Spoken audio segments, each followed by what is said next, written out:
Loh, kamu tak beli cincin? Saya jawab, saya kena tak pengalaman. Orang semua gelap. Ya, kalau kamu punya pengalaman tak, saya tolak, kata mertua saya. Akhirnya pinjam cincin kakaknya. Ya, orang semua tertawakan saya. Oh, ini macam orang tak nikah gitu. Tak siap cincin lagi. Ya. Tapi orang yang memang ya, sekarang yang pandai ya, belum nikah pun sudah beli cincin dulu. Belum ada jodohnya sudah cincin dibeli. Ramai pelajar sini pergi ke Saudi beli cincin untuk apa nikah? Sudah ada jawabnya belum? Jadi maka asal suhbah ini, asal tasawuf adalah suhbah. Metodenya adalah suhbah, karena dia pewarisan. Semuanya formalitas.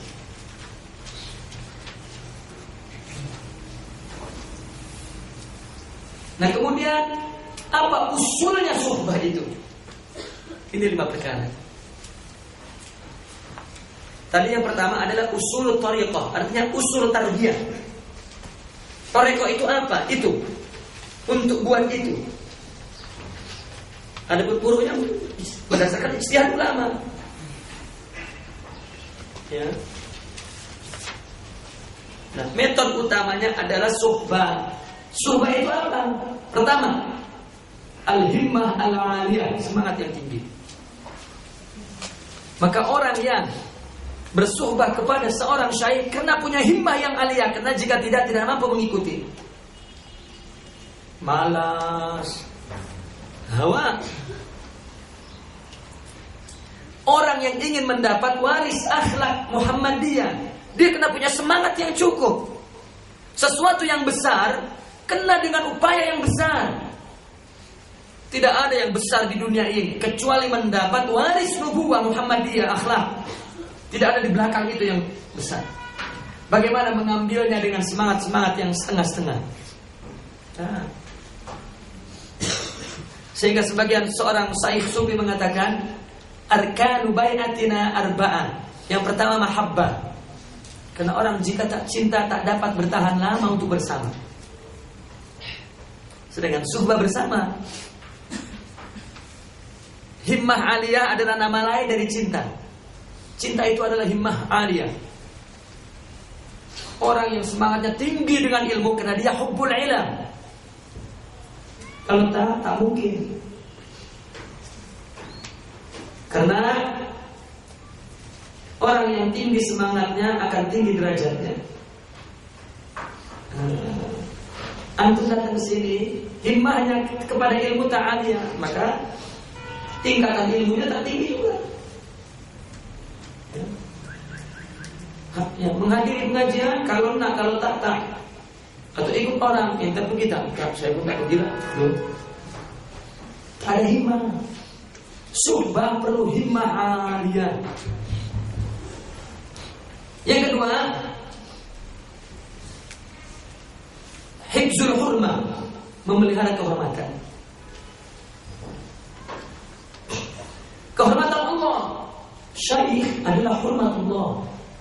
Seperti syaikh memandang murid itu hormatullah.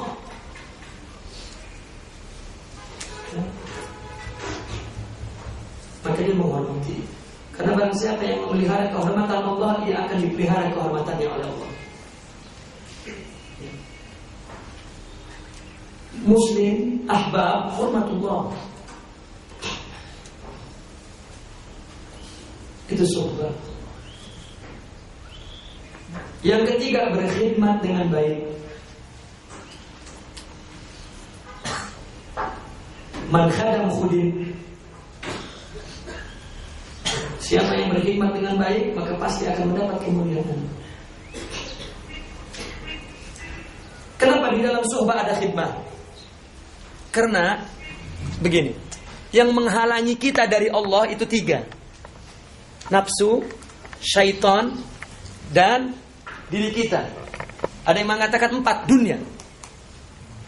Nafsu, syaitan, dunia dan al-khalq, makhluk. Termasuk kita adalah makhluk, maka kita ini menjadi hijab bagi diri kita. Lagi orang lain. Ya. Lagi diri kita maksudnya. Kan hijab dari Allah ini adalah 3. Nafsu, syaitan, kemudian dunia dan al-khalq, makhluk.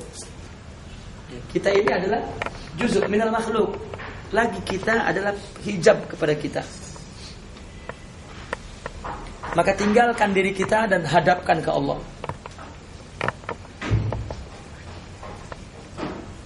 Nah, untuk mengalahkan syaitan dengan zikir, untuk mengalahkan nafsu dengan mujahadatun nafas, dan untuk mengalahkan anania dengan khidmat kepada syaikh.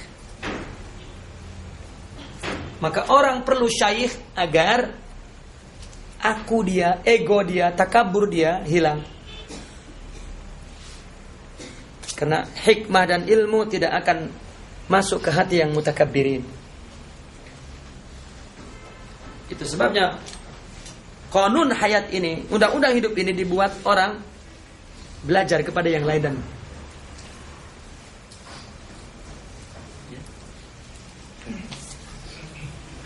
maka dengan khidmat hilang dirinya.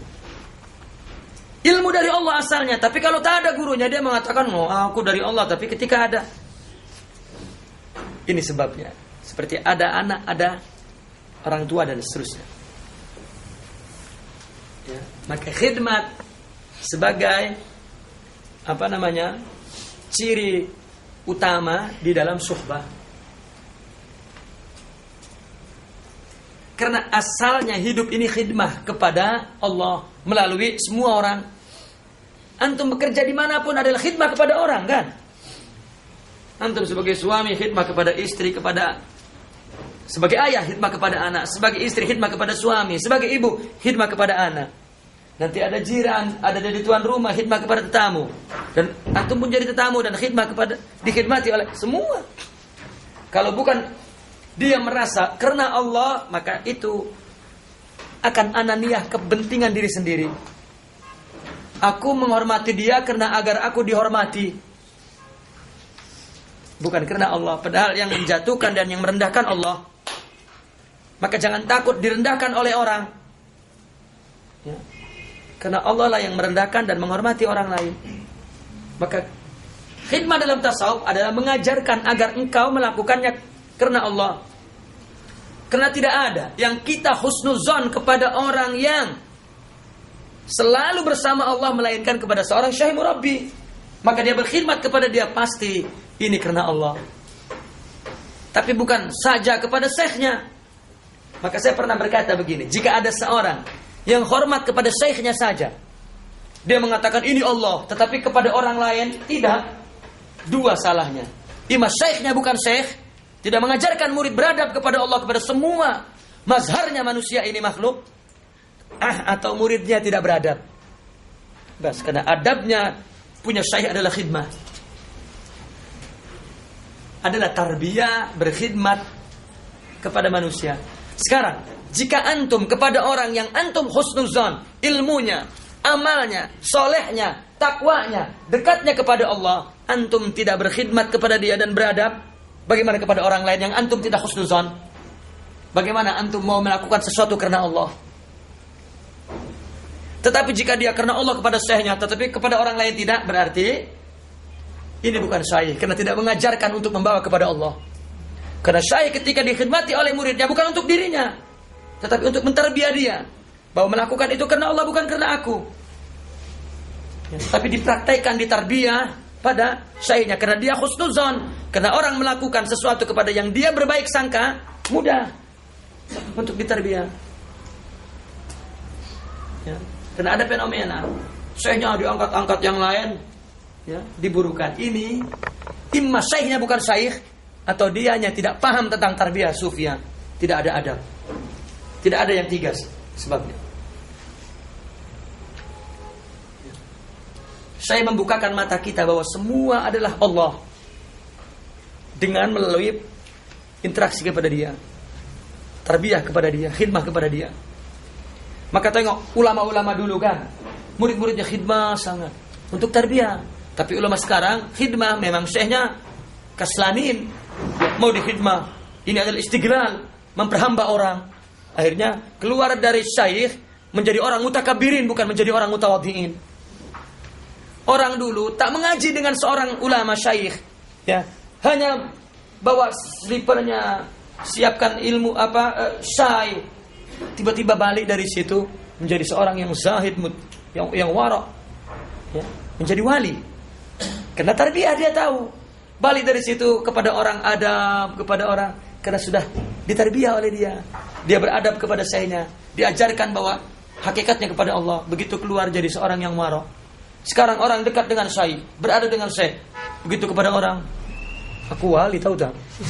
Aku bersama syekh wali. Loh, maknanya syekhnya bukan syekh, atau dianya tidak beradab, tidak mengikuti nizam, ya, taujihat atau ta'alim, ajaran di dalam tasawuf. Ya. Ini reality. Karena ada orang tengok, saya tak suka dengan orang sufi. Kenapa dia merendahkan dirinya di depan orang? Loh, dia tidak paham bahwa tasawuf itu adalah diajarkan bahwa memperlakukan sesuatu adalah kepada apa yang di belakang makhluk ini, yaitu Allah. Karena dia berhusnuzan kepada dia.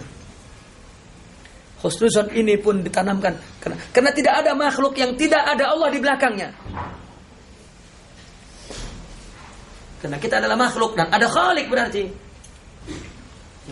Kalau maf'ul ada fa'il. Dan yang keempat, teguh keazaman, yakni kuwatul azimah.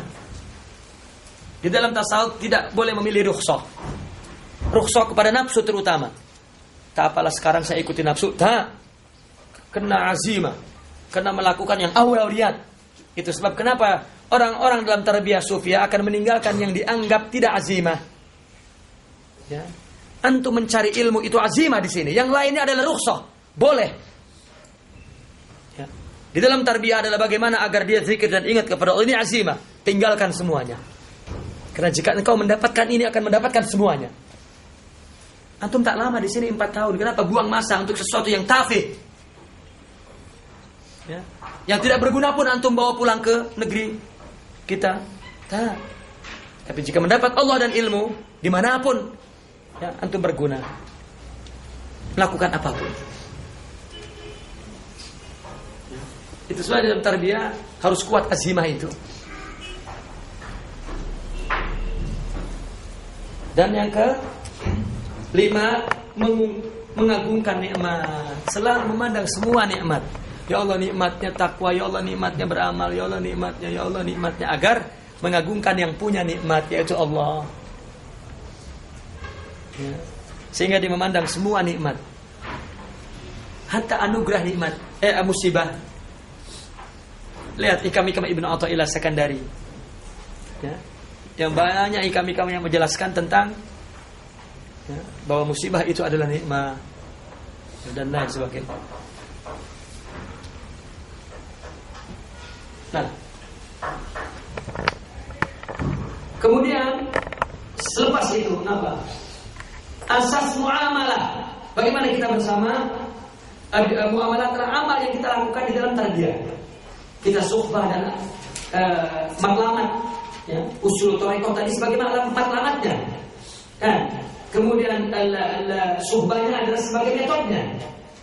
Itu usulnya suhbah tadi.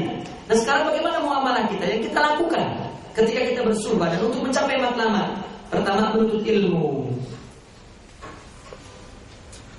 Ingat, sebetulnya madrasah tarbiyah sufiyah kena mesti dilakukan oleh penuntut ilmu.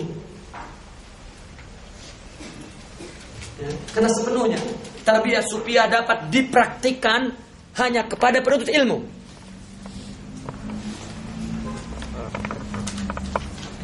Itu sebab ketika tasawuf banyak ahlinya orang yang bukan ahli ilmu, maka madrasah itu yang dipimpin oleh syekh itu kurang tinggi dan mungkin akan banyak kekeliruan, banyak bid'ah.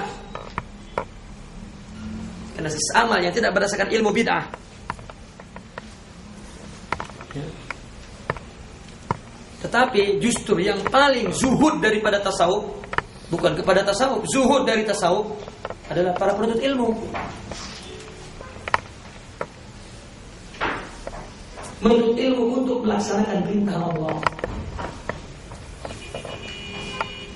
Akibatnya ada segolongan orang yang mungkin seorang syairnya pun bukan ahli ilmu, akhirnya mengharamkan ilmu. Tasawuf ini Allah bukan ilmu, ya salam. Ilmu itu hijab, ya. Selain Allah hijab, amal hijab, kasyaf hijab. Kenapa ilmu dikatakan hijab untuk dibuang, sedangkan Allah la yu'bad bil jahl, Allah yu'bad bil ilm. Tasawuf untuk menjelaskan tentang mujahadatun nafs, kan dengan ilmunya. Semua dengan ilmu. Namun kisah seorang ulama yang tidak bertasawuf selalu dikatakan mahjur magrur, bukan berarti ilmunya yang salah, tetapi dia iktimat kepada ilmunya, bukan kepada Allah. Kalau ilmunya yang salah, berarti seorang sufi iktimat al-jahl dalam beribadah kepada Allah. Loh, sedangkan Nabi membawa ilmu, sedangkan ulama harus dia. Ya. Ini tak jelas. Maka rosaknya hal ini disebabkan bergaul dengan orang-orang yang muda sama ada usia, ilmunya, agamanya, akhlaknya. Di dalam tasawuf, meskipun orang itu umur 90 tahun tetapi tidak kenal Allah, dianggap budak. Ya. Dan jangan bergaul dengan budak. Walau Ibnu Tis'in salah. Ya, perkataan Imam Junaidi, perkataan Imam Absyadul Qadir Al-Jilani, perkataan Anda jangan bergaul ma'al ahdath. Ada sebudak kecil kan. Walau Ibnu Tis'in sana, meskipun umurnya 90 tahun, tapi wala ilmu wala akhlak, bagaimana mau mencerminkan Allah pada dirinya?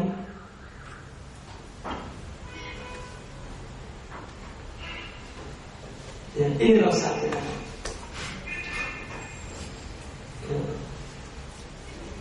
Penganut tasawufnya bukan ahli ilmu, bukan ahli akhlak, dan bukan ahli din. Bahkan penganutnya adalah ahli dunia. Ini adalah sebab para penuntut ilmunya menjauh tasawuf.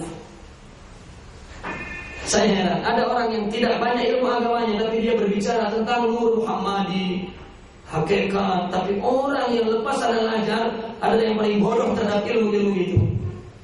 Dikatakan di Mesir tidak ada, dia yang tak tahu. Loh, kok tak ada? Ya, saya terjumpa belajar lepas al-azhar, sudah master pun dia kata di Mesir tidak ada. Ya salam. Ya. Karena tak pernah pergi mengaji. Kalau imtihan baru pergi. Tak jumpa ulama. Ya, buku pun buku muqarrar saja, itu pun yang muqarrar yang mahfuz tidak dibaca.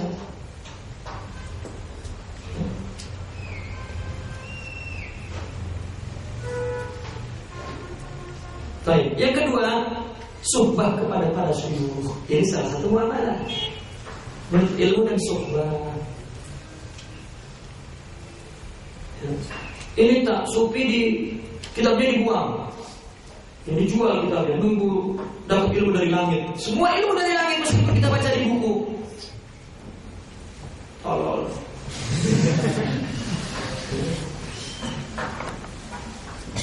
Antum sekarang baca di buku, pahamnya dari mana? Dari langit, bukan di mana ya, di buku loh. Ya. Antum sama mendengar cakap dari saya, ini saya gelombang suara, tapi pahamnya bukan dari gelombang saya. Gelombang suara ini dari Allah, bukan masuk dari gelombang suara, tapi dari Allah. Ya. Kalau kitabnya dibuang, kan tolol. Ya, ada sufi yang buang kitab, tak perlu kita nunggu ilmu dari Allah. Loh. Ini kenyang dari Allah, tapi makannya nasi. Bukan nasinya dibuang, kenyang dari Allah loh. Ya kan tolol namanya kan.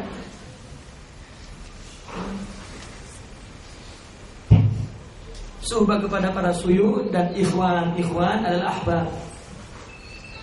Orang sufi menyebut muridnya ikhwan. Maka Hasan al-Banna mendirikan ikhwan dan muslimin, istilah dari tasawuf. Ya. Lalu ikhwan dan muslimin sekarang meninggalkan tasawuf, nama ikhwan saja diambil dari situ. Piye? Tahu piye? Cuma begitu. Nah, rusaknya pedoman ini adalah karena tertipu dengan diri sendiri, gurur, dan terlalu masuk campur kepada orang lain. Merasa bahwa pintar tak perlu guru, merasa bahwa soleh tak perlu said. Ini rusaknya, dia tidak mampu suhbah. Seperti rusaknya untuk ilmu, ya kena bergaul dengan orang budak-budak yang bukan ahlinya ya. Yang ketiga, meninggalkan kecenderungan kepada rukhsah. Jangan cari yang rukhsah, cari yang aham, cari yang aulawiyat. Ya, bukan rukhsah berarti kalau rukhsah yang syar'i itu lain, ini rukhsah dardiah. Ya. Rusaknya adalah dengan memiliki rasa belas kasihan kepada diri, kepada nafsu maksudnya, jangan diri, kepada nafsu. Agar tidak bersusah payah dalam melakukan proses tarbiyah. Qiyam, lakukan qiyam. Jangan. Tentu saya bolehlah mungkin kalau kepala pening tak qiyam lah, qiyam meskipun duduk. Jadi jangan buat rukhsah dalam melakukan, kena azimah semuanya. Ini rukhsah tarbawiyah dan di samping rukhsah syariah. Ya. Nafsu tidak boleh dilawan rukhsah, kena azimah. Tak apa sekarang saya buat maksiat, esok saya tobat, bukan.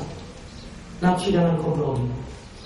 Dan yang keempat, mengurus masa serta mengisinya dengan berbagai wirid. Wirid itu adalah sebuah rutin, baik zikir, tafakur dan berbagai ketaatan. Antum kena mengisi masa, pagi baca ini, petang baca ini, tengah hari buat itu, malam sebelum tidur buat ini. Kena buat wirid seperti itu. Kena nafsu, kena dibuat indriban, kalau tidak aswari, kamu akan tidak disiplin dan mengikuti nafsu. Maka seorang yang pernah ditarbiyah, salah satu tarbiyah, dia membaca pagi dan petang zikir, tak pernah tinggal. Nanti ketika dia menjadi seorang yang arif billah pun meskipun tak wajib lagi membaca, tapi pagi-pagi itu macam ya, mungkin kalau di waktu lain, di masa lain ya, dia diganggu oleh kesibukan orang atau begaduh ini di jalan itu, tapi di masa itu selalu ya, berada dalam hadrat Allah. Bahkan akibatnya karena dia punya masa untuk bersama Allah, akibatnya asarnya, kesannya kepada semua masa akhirnya selalu ingat Allah. Maka kena punya wirid, yaitu mengisi masa dengan wirid. Antum kena wiridkan. Malam saya kena qiyamul lail. Kecuali ada hal yang lebih penting dari qiyamul lail, tinggalkan. Jika tidak, kembali ke wirid.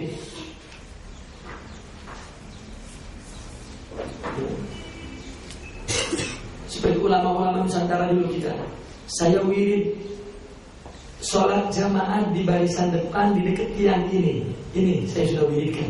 Artinya sudah rutinkan, sudah dapatkan. Wirid itu adalah merutinkan mendawamu. Yang kelima, mengawasi diri dalam berbagai hal, muraqabah dan seterusnya. Kemudian apa selepas itu?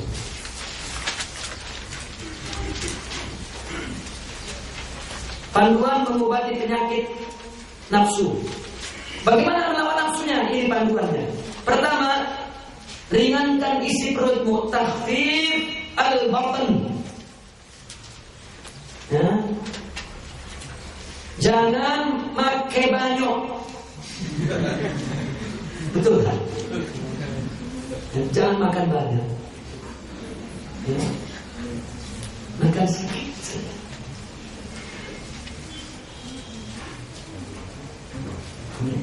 Karena kalau di Kelantan disuruh makan, makin banyak. Ya Allah, tak cukup suruh makan, ada banyak yang makin banyak. Ringankan isi perut. Nafsu ini panjang ya. Kita tak bincang ini karena masih ada bab lain ya. Yang kedua, berlindung diri kepada Allah dari segala sesuatu yang menimpanya. Jika ada apa-apa ke Allah, kembalikan ke Allah, kembalikan ke Allah, kembalikan ke Allah cepat. Yang ketiga, menghindarkan diri dari lokasi-lokasi tempat-tempat yang ditakuti terjadi hal-hal yang tidak diingini. Tinggalkan tempat syubhat, tinggalkan tempat yang orang mengira maksiat. Ya, termasuk jika bicara tempat, bicara masa, bicara isinya orangnya. Tinggalkan orang-orang yang akan ya, membawa kita kepada hal-hal yang tidak betul. Keempat, berterusan membaca istighfar. Ya, sedikit-sedikit astagfirullah untuk kembali ke Allah. Dan yang kelima, bersahabat suhbah dengan orang yang dapat menuju suatu suhbah. Jadi ya, suhbah. Imam Sazili berkata di situ,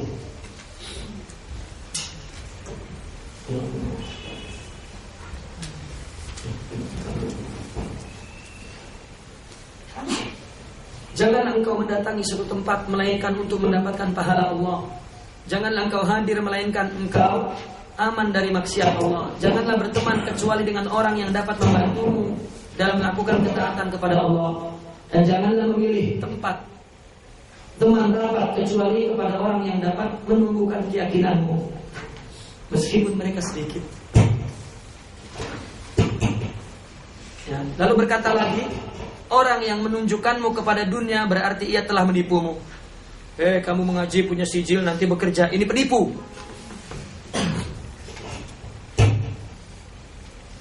Kita sudah ditipu, mulai sekolah rendah lagi oleh guru-guru. Ya. Ini anak ini bijak, dia kena sambung mengaji, nanti menjadi orang yang kaya. No. Orang yang menunjukkanmu kepada amal itu membuatmu letih. Amal, letih. Orang yang menunjukkanmu kepada Allah, dialah yang menasihatimu dengan baik. Beramallah karena Allah, berinilah karena Allah, belajarlah karena Allah, semua karena Allah. Ya, menikahlah karena Allah. Iya. Menikah karena apa? Menikah lagi lah karena Allah. Jika karena Allah semua, bukan karena nafsu.